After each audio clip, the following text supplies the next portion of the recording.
हाय दोस्तों, दो कॉन्टैक्टर की सहायता से हम ऑटोमेटिक ट्रांसफ़र स्विच कैसे बनाते हैं वो आपको मैं देसी भाषा में समझाऊंगा। इसके लिए ये वीडियो पूरा देखना। सबसे पहले मैं एक लकड़ी का बोर्ड लेकर इस पर दो एमसीबी चैनल को स्क्रू की सहायता से इसमें कस दूंगा। अगर आपके पास एमसीबी का बॉक्स हो तो उसमें भी ये सिस्टम फिट कर सकते हैं। तो मैं अभी इस बोर्ड पे आपको आसानी से समझा दूंगा। सबसे पहले मैं एक दो एमसीबी या आइसोलेटर एक बार एग्जांपल के लिए मैं इसमें लगा रहा हूँ। और ये कॉन्टैक्टर ब्लॉक है, ऐसे दो कॉन्टैक्टर ब्लॉक इस पर हम लगाएंगे और इसके कनेक्शन कैसे करने हैं वो आपको मैं सरल भाषा में समझा दूंगा, जो अगर आपको कहीं पर ऐसा करना पड़ गया तो आप आसानी से कर पाओगे। इसके बाद हम एक टाइमर स्विच लेंगे। इसमें भी बहुत सारे फंक्शन हैं, वो मैं अगले वीडियो में समझा दूंगा। और इसको भी इन दोनों कॉन्टैक्टर के बीच में इस प्रकार इस चैनल पर फिट कर देंगे। ये भी छोटे मोटे लोड के लिए एग्जांपल के लिए मैंने 25 एम्पेयर के कॉन्टैक्टर लिए हैं। अगर कहीं पर लोड ज़्यादा हो तो 100, 125, 150 एम्पेयर के बड़े वाले कॉन्टैक्टर भी ले सकते हैं। कंट्रोल वायरिंग वैसे ही होगी जो इन छोटे कॉन्टैक्टर में करते हैं। अब हम इसमें कनेक्शन करेंगे। ये पहले वाला एमसीबी, इसमें आप रेड और ब्लैक वायर लगाएंगे जो जनरेटर का मान लीजिए। और दूसरा वाला एमसीबी है वो ग्रिड का है, जो बाहर से पावर सप्लाई आती है उसके लिए है। इसमें भी हम रेड और ब्लैक वायर लगाएंगे।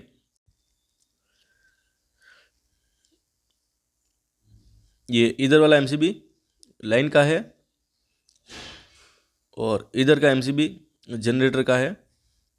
इस एमसीबी से इस कॉन्ट्रैक्टर को जोड़कर आगे लाइन निकालेंगे और इधर के एमसीबी से इस कॉन्ट्रैक्टर को जोड़कर बाहर लाइन निकालेंगे। इसके लिए मैं न्यूट्रल के लिए ये ब्लू वायर ले रहा हूँ और इस मेन वाली एमसीबी में ब्लैक वायर की जगह पर आउटपुट में ये ब्लू वायर लगा देंगे। और इस टाइमर में A2 की जगह पर इस ब्लू वायर को आप यहाँ कसेंगे और इसके साथ में एक वायर का टुकड़ा और मिलाकर इन दोनों वायर को एक साथ टाइट करेंगे। अब इधर वाले एक नंबर के कॉन्टैक्टर में यहाँ पर A2 लिखा हुआ है, यहाँ पर इस वायर को दूसरे सिरे को इसमें कस देंगे।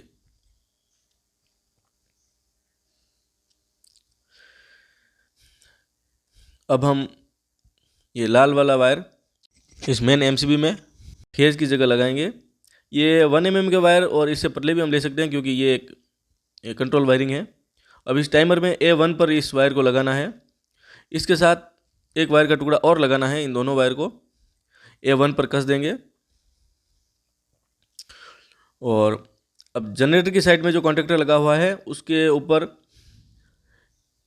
ये 21 NC है और नीचे 22 NC है। ये अंदर से कॉन्टैक्टर नॉर्मली क्लोज है, ये लाइन इधर से उधर मिली हुई है। तो हम इस वायर के टुकड़े को इधर 21 नंबर कनेक्शन पर लगा देंगे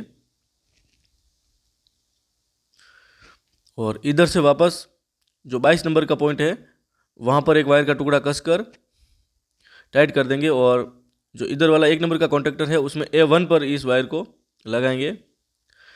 ये इसलिए लगा रहे हैं कि ये दोनों कॉन्टैक्टर इंटरलॉक होंगे, जब एक बंद होगा तभी दूसरा चालू होगा, जिससे कि कोई शॉर्ट सर्किट नहीं होगा इसके लिए। अब ये दूसरे वाला एमसीबी जो कि जनरेटर की साइड का है, इसमें हम न्यूट्रल के लिए ये ब्लू वायर इस न्यूट्रल पे लगाएंगे और इसको इस कॉन्टैक्टर पर A2 पर लगाएंगे। इधर भी A1 है और A2 है और इस साइड पर भी A1 और A2 कनेक्शन है। इस कॉन्टैक्ट के दोनों तरफ ये कंपनी ने दे रखा है। तो इस वायर को, न्यूट्रल वायर को हम A2 पर कस देंगे।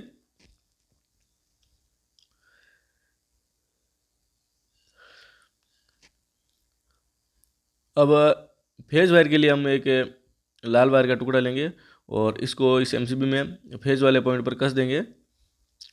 और जो ये टाइमर है इसके 15 नंबर पर जो कॉमन वाला है रिले का, उसमें कसेंगे।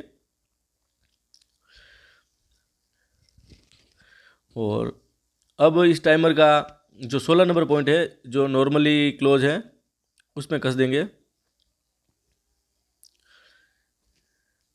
और इस टुकड़े को दूसरा सिरा है जो इस लाइन वाले जो कॉन्टेक्टर है उसके जो 21 और 22 नंबर नॉर्मली क्लोज पॉइंट है उस पर कसेंगे। जो इधर ये 22 नंबर का पॉइंट है इस पे कसना है और वापस दूसरी तरफ जो 21 नंबर का पॉइंट है जो नॉर्मली क्लोज है उसमें कसेंगे।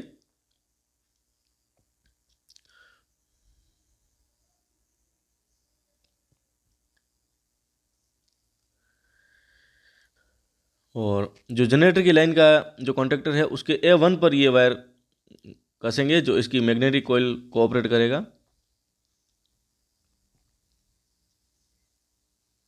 ये इस प्रकार ये कनेक्शन हो चुके हैं। अब इसको हम चेक करेंगे। ये जनरेटर वाली MCB है, इसको ऑन करते ही ये कॉन्टेक्टर ऑन हो चुका है। वापस बंद करेंगे तो ये कॉन्टेक्टर ऑफ हो जाएगा। ये ऑन हो गया। अब मान लीजिए ये ग्रिड से आपको पावर आ जाएगी तो ये टाइमर ऑन हो जाएगा और 3-4 सेकंड बाद इस कॉन्टेक्टर को ऑन कर देगा। ये देखिए आप, ये बंद हो चुका है और इधर लाइन वाला चालू हो चुका है। जब लाइट जाएगी तो ये मेन वाला बंद हो जाएगा और ये जनरेटर वाला ऑन हो जाएगा। ये देखिए आप, ये देखिए जब वापस लाइट आएगी तो जैसे ये MCB ऑन की तो ये टाइमर में लाइट आ चुकी है और ये कुछ टाइम के लिए इंटरवल लेगा। ये इसलिए कि मान लीजिए लाइट का कभी कभी झटका भी आ जाता है तो वो बार बार खटपट नहीं होगा, इसके लिए टाइमर लगाना ज़रूरी है।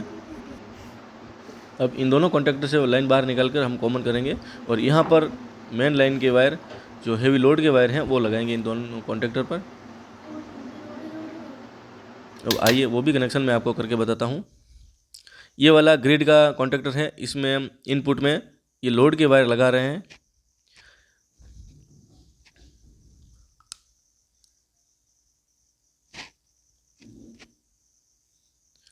अब इस कॉन्टेक्टर में भी ये लोड के वायर लगाएंगे। जो ऊपर L1, L2, L3 लिखा हुआ है ये इसके इनपुट कनेक्शन है लोड के लिए।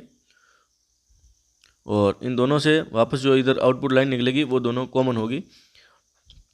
जहाँ से न्यूट्रल निकल रहा है वहाँ पर एक वायर का टुकड़ा लेंगे जिसको इसमें कस देंगे और इधर वापस दोनों का सिरा मिलाकर इस तरफ कॉन्टेक्टर में जो न्यूट्रल है उसमें कस देंगे। अब ये हमारा एक न्यूट्रल बाहर निकल चुका है। और इस जनरेटर वाले कॉन्टेक्टर में जहाँ पर फेज वायर लगा हुआ है उसके आउटसाइड में ये एक लाल वायर का टुकड़ा लगाकर इन दोनों को मिलाकर एक लूप बनाकर इधर के वाले कॉन्टेक्टर में जो लाइन का है उसमें भी फेज वायर निकल रहा है उसमें कस देंगे और ये वायर आउटपुट के लिए हो चुका है। अब ये दो लाइन इसमें इनपुट हो रहे हैं और एक लाइन बाहर है। इसके लिए हम चेक करेंगे, ये होल्डर लगाएंगे। इसमें एक बल्ब लगा हुआ है जो आपको अच्छी तरह से समझ में आ जाएगा।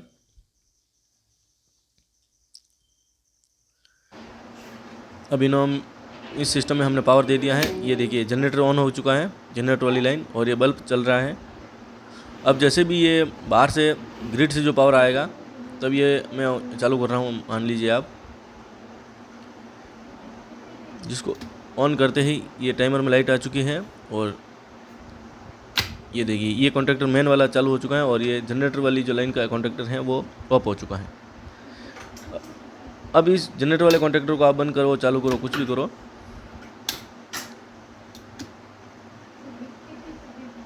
अब जैसे ही ये लाइट बिजली जाएगी ग्रिड से तो ये कॉन्टेक्टर बंद हो जाएगा, ये चालू हो जाएगा। ये देखिए अब वापस लाइट आएगी तब ये टाइमर 2-4 सेकंड का इंटरवल देके और इसको मेन कॉन्टेक्टर को ऑन कर देगा और जनरेटर वाले कॉन्टेक्टर को ऑफ कर देगा। अगर ये वीडियो अच्छा लगा हो तो मेरे चैनल को सब्सक्राइब करना। वीडियो देखने के लिए आपका बहुत बहुत धन्यवाद।